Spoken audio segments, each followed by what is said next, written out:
François-Henri Désérable, vous êtes un peu le prodige du roman français. J'ai l'impression que j'ai lu Évariste, j'ai pas lu le tout dernier, et que vous maîtrisez parfaitement votre Pierre Michon, votre Jean Echenoz. Est-ce que vous êtes finalement le Kylian Mbappé du roman français? En beaucoup moins riche. Mais j'ai entendu des interviews de Kylian Mbappé et je trouve que c'est justement un des seuls footballeurs qui nous donne des réponses qui sortent un peu des sentiers battus. Donc j'ai beaucoup d'affection pour lui.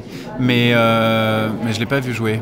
Kylian, si jamais tu veux m'inviter au Parc des Princes. Vous-même, vous êtes un ancien sportif? Oui, et là encore, pas au niveau de Kylian Mbappé. Moi, j'ai joué au hockey sur glace. Ça a été ma vie pendant. J'ai commencé à l'âge de 5 ans et j'en ai fait jusqu'à 28 ans. Ça a été c'était mon métier pendant un certain nombre d'années. Mais aujourd'hui, j'ai complètement arrêté le hockey et longtemps, j'ai été payé pour faire du sport et maintenant, je paye pour faire du sport, ce qui est complètement différent et la motivation n'est pas du tout la même. Cela dit, par rapport à ma première question qui était peut-être une forme de blague au début, mais est-ce qu'il n'y a pas effectivement ce côté surdoué chez vous qui fait qu'on ne sait pas encore ce que vous allez donner, qu'on ne sait pas encore qui vous allez être?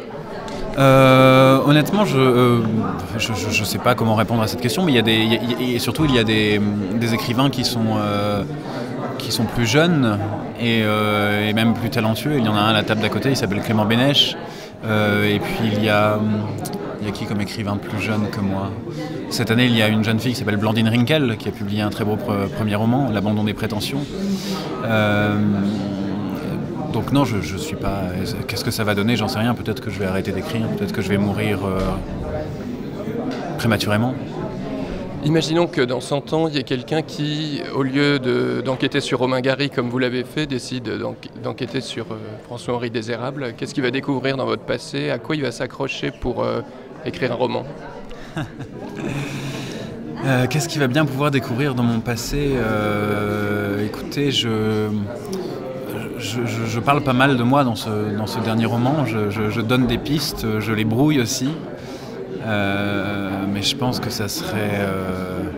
je ne sais pas si c'est un sujet très commercial de partir à la recherche de François-Henri Désérable. Je crois que Romain Gary est un terreau beaucoup plus fertile pour un écrivain que ma vie. Donc je lui dirais, je lui déconseillerais vraiment dans 100 ans de s'attaquer à ce sujet. Qu'est-ce que c'est que cette vogue du roman historique dont vous êtes finalement un des représentants? Alors ça, j'aime pas du tout ce terme de roman historique. Pour moi, il y a deux sortes de livres. Il y a des livres qui sont écrits et ceux qui ne le sont pas. C'est-à-dire qu'il y a des livres où l'enjeu principal est l'écriture, les livres où l'écrivain se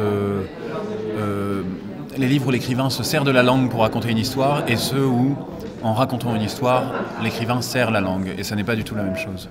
Et cette qualification de roman historique, elle me déplaît. Qu'est-ce qu'un roman historique? Est-ce que c'est un roman écrit par un auteur qui n'a pas vécu la période qu'il raconte? Dans ce cas-là, ça veut dire que si moi je raconte la Deuxième Guerre mondiale, eh bien c'est du roman historique. Si Jean d'Ormesson, qui est né en 1925, raconte la Deuxième Guerre mondiale, ça n'en est plus.